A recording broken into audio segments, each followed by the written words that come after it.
अस्सलाम वालेकुम, welcome to my channel. कैसे हैं आप सब? उम्मीद है कि आप सब खैरियत से होंगे। आज मैं बना रही हूँ आलू पालक वाले पकोड़े। तो आइए मैं आपको बताती हूँ मैं कैसे बना रही हूँ आलू पालक वाले पकोड़े। ये आधी गट्ठी पालक की है और ये 2 से 3 सब्ज़ मिर्चें।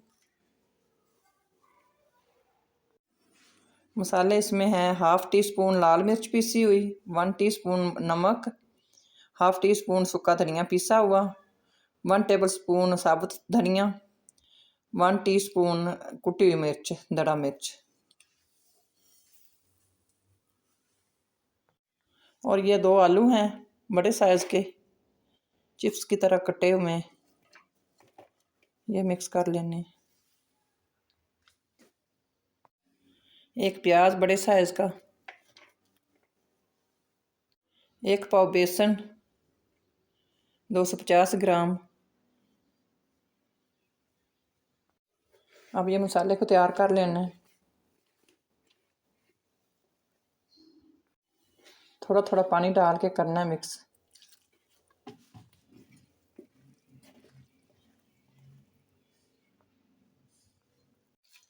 यह मसाला तैयार हो गया है।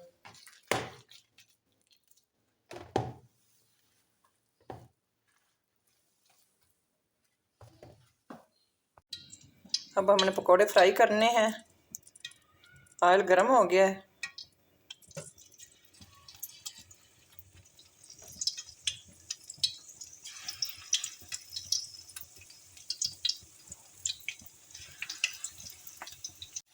फ्लेम हमने हल्का रखना है।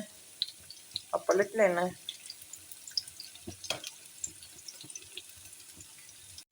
अब हमने दूसरी साइड चेंज करनी है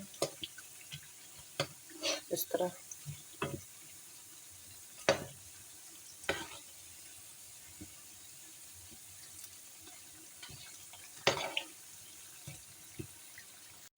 बस ज़्यादा ब्लैक नहीं करने, निकाल लेना है इस तरह।